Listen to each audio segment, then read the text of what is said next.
Hello everyone, good morning and welcome back to my channel. কেমন আছো সবাই? আশা করি সবাই ভালো আছো ও সুস্থ আছো। আমিও মোটামুটি বেশ ভালো আছি। শুভপ্রিয়া ক্রিয়েশনের আর একটা নতুন ব্লগে তোমাদের অনেক অনেক স্বাগত।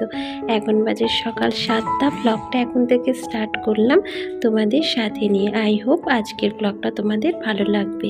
পুরো ব্লগটা জুড়ে থাকার অনুরোধ রইল। আজকের এই সকাল সকালই ঘুম থেকে উঠে পড়েছি। নয়তো প্রতিদিন আমার ঘুম থেকে উঠতে সকাল 7:30 8টা বেজেই যায়। আর সকাল সকাল ঘুম থেকে উঠলে সব কাজই তাড়াতাড়ি হয়ে যায়, জানো তো। আর ওইদিকে চেয়ারে দেখছো আমার এক গাদা জামা কাপড় পরে রয়েছে। আগের দিনকারের সমস্ত কাচা ধোয়া জামা কাপড় কিন্তু একটাও ভাঁজ করা হয়নি। আসলে মাঝে মাঝে এমন আলসামি লাগে যে ঘরের কাজকর্ম তো দূর, মানে রান্না বান্না করতেও ইচ্ছা করে না, জানো তো। যেমন আগের দিনকারে রাত্রিবেলা ভেবেছিলাম যে জামা কাপড় কটা ভাঁজ করে এই আলনায় গুছিয়ে রাখবো, কিন্তু সেটা আর হয়নি। আজকে যেহেতু রবিবার, তাই ভাবছি একটু ঝাড়া পোছার কাজ করব। তাই জন্য দেখো এখন সিঁড়ির ঝুলকাটাও ঝাড়তে শুরু করে দিয়েছি। আর সকাল সকাল এই সমস্ত কাজগুলো করলে না বেলার দিকে একটু রেহাই পাওয়া যায়। আর এখন তো 2 দিন হলো এত অত্যাধিক পরিমাণে গরম পড়েছে যে একদম মানে কাজ করতে গিয়ে নাজেহাল অবস্থা। মানে 2 দিনের মধ্যে যে এতটা গরম পড়ে যাবে তা কখনো ভাবতে পারিনি, জানো তো। হয়তো ঝড় বৃষ্টি হতে পারে, তাই জন্য এতটা অসম্ভব গরম পড়েছে। পাখার তলা ছাড়া তো থাকাই যাচ্ছে না। আর গরমের দিনগুলোতে এই সমস্ত না ঘরের কাজ, বিশেষ করে এই ঝাড়া পোছার কাজ করতে কিন্তু ভীষণই কষ্ট হয়। শীতকালটা যতই হোক খুবই আরামদায়ক, জানো তো।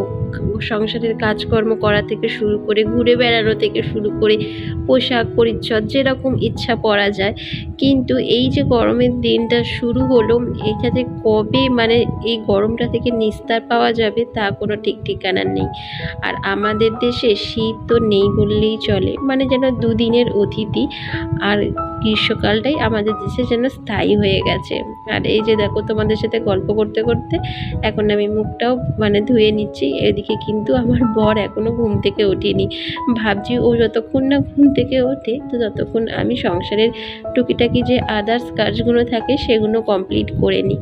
কারণ ও উঠলেই আমার তার সাথে সাথে আমার ছেলেও ঘুম থেকে উঠে যায়। তো এই যে দেখো ছাদে না একটু পাতা পড়েছিল, ভাবলাম পুরো ছাদটা তো আগের দিনই ঝাড় দিয়েছি, তো পাতাগুলোই একেবারে ঝাড় দিয়ে একটু তুলে দিই, নাহলে না বড্ড নোংরা হয়ে থাকে।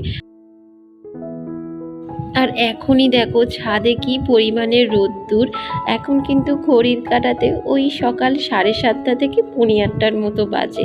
তাই দেখো কতটা পরিমাণে ছাদে রোদ্দুর, তার মানে ভাবতেই পারছো বেলাতে যে কি অবস্থা হয়। আর আমাদের যেহেতু ওপরের ঘর, তাই না খুব তাড়াতাড়ি গরম হয়ে যায়, জানো তো। আর নিচের ঘর তো রেন্টে রয়েছে, ওরা এখন আরামেই রয়েছে, কারণ নিচের ঘর তো সবসময় অলওয়েজ ঠান্ডাই থাকে। কিন্তু ওপরের ঘর খুব তাড়াতাড়ি গরমও হয়ে যায়, জানো তো, যেটা দুপুরের পর আর অসহ্যকর, একদমই থাকা যায় না। তো যাই হোক, এখানে কিছু কাপড় চোপড় আমি ভিজিয়েছিলাম, সেগুলোও দেখো এখন কাচতে বসে গেছি। আগের দিন একটু বেরিয়েছিলাম আর অনেকগুলোই জামা কাপড় পরেছে, জানো তো। মানে দেখবে কোথাও বেরোলে, মানে কোথাও যদি ঘুরতে বেরো বা যে কোনো কাজে একটু বেরোলে জামা কাপড় এত পরিমাণে পড়ে যায় যে পরের দিন না কাচতে কাচতে যেন একটা নাজেহাল অবস্থা হয়ে যায়। আর আমার তো তোমরা যারা আমার ভিডিও দেখো তারা নিশ্চয়ই জানো প্রতিদিন আমার এত এত কাপড় পরে। মানে কি বলতো, আমি এতটাই খুঁতখুঁতে যে একটা কাপড় একদিন পরলেও সেটাকে আমি ধুয়ে তারপরে আলমারিতে তুলি। আর বিশেষ করে আমার যেহেতু ছোট বাচ্চা রয়েছে, তাই আমি একটু হাইজিনিক মেনটেনও করি। বন্ধুরা, তোমরা কে কোথা থেকে আমার এই ভিডিও দেখো অবশ্যই কিন্তু কমেন্ট করতে ভুলো না। আর যারা যারা আমার ভিডিও দেখো তাদের কাছে ছোট্ট রিকোয়েস্ট যে আমার চ্যানেলটা অবশ্যই একটু সাবস্ক্রাইব করে আমার পাশে থেকো। কারণ বুঝতেই পারছো দিনে দিনে ভিউজ এত পরিমাণে কমে যাচ্ছে, সেটা হয়তো আমার নিজের কারণেও হতে পারে কিছুটা, কারণ আমি ঠিকঠাকভাবে ভিডিও মানে দিতে পারছি না, মানে শ্যুট করতে পারছি না, তাই দেওয়া হচ্ছে না। তো আজকে প্রপারলি সকাল থেকে একটু ফ্রি আছি বলে ভাবলাম একটু ভালোভাবে ভিডিও না শ্যুট করি জানো তো, যাতে তোমাদেরও একটু দেখতে ভালো লাগে। তো যাই হোক, এখানে আজকের বলেছিলাম তোমাদের যে রবিবার আজকের ছুটির দিন, তাই একটু ঘরটাকে মোছামুছি কাজে হাত লাগাবো, তাই ফ্যানটা দিয়েই একেবারে শুরু করলাম।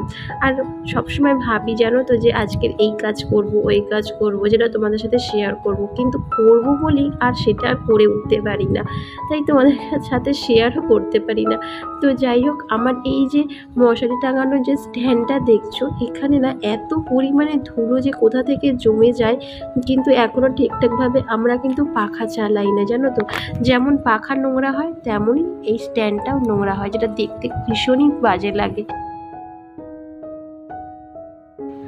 কালকের ভিডিওতে একটা দিদিভাই কমেন্ট করেছো যে সত্যি সময়ের অভাবে ভিডিও দেখা যায় না, এটা কিন্তু একদম বাস্তব সত্যি জানো তো। আমাদের না ইচ্ছা থাকলেও উপায় বের করতে পারি না। আর এখন যে ভিডিওটা আমি এডিটিং করছি, এখন কিন্তু বাজে রাত্রির 12টা। আমার ছেলেকে ভরকে শুইয়ে তারপরে কিন্তু আমি ভিডিও এডিটিং করছি। তার মানে ভাবো তো কতটা কষ্ট করতে হয় একটা ভিডিও রেডি করতে গেলে, কিন্তু তার ফল যে কবে পাবো, আদৌ পাবো কি না, সেটা কোনো তার ঠিক ঠিকানা নেই। আর এই যে দেখো, তোমাদের সাথে গল্প করতে করতে আমি বেড কভারটাও চেঞ্জ করে নিলাম, কারণ যেহেতু আমি ফ্যানটা ঝেড়েছি তো অনেক ধুলোবালি এই চাদরটার উপর পড়েছিল, মানে সরি আগের চাদরটার উপর পড়েছিল, তাই একটু চাদরটাও চেঞ্জ করে দিলাম। আর ঘরের মধ্যে দেখবে ঘর বাড়ি পরিষ্কার থাকলে না নিজের মন মেজাজও ভালো লাগে। মানে যতই মানে তুমি আপসেট থাকো না কেন, যতই দুঃখ কষ্ট হোক না কেন, ঘর বাড়ি যদি তুমি মানে নিজের মতো করে একটু পরিষ্কার পরিচ্ছন্ন করে রাখো, যেটা দেখতেও ভালো লাগে, আর নিজেকে কাজের মধ্যে রাখলে আমার তো মনে হয় সেটা অনেক অনেক বেটার। এখন না বন্ধুরা, আমি সবসময় চেষ্টা করি যে নিজেকে না কাজের মাধ্যমে ব্যস্ত রাখার। কারণ কি বলতো, দেখবে নিজেকে যতই আপসেট থাকো না কেন, কাজের মাধ্যমে যদি নিজেকে ব্যস্ত রাখো, তাহলে মনের মধ্যে থেকে সমস্ত নেগেটিভ চিন্তা ভাবনা, দুশ্চিন্তা কিছুটা হলেও কম হয়। আর ঘরের মধ্যে একা বসে থাকলে চুপচাপ, তাহলে দেখবে অনেক ধরনের চিন্তা ভাবনা না মনের মধ্যে ঘুরতে থাকে, আর যেটা শরীরের পক্ষেও ভালো না, আর মনের দিক থেকে তো একদমই ভেঙে পড়ে। তো সেই কারণেই আমি চেষ্টা করি এখন সবসময় নিজেকে ব্যস্ত রাখার, যে কোনো কাজের মাধ্যমে। আর এই যে দেখো, এখন এই পাশের ঘরে চাদরটাও তুলে দিয়েছি, তার আগে ভাবলাম খাটটাকেও একটু মোছামুছি করে নিই। আর এখন যাব স্নানে, তো মাথায় দিয়েছিলাম 1 চাড্ডি তেল।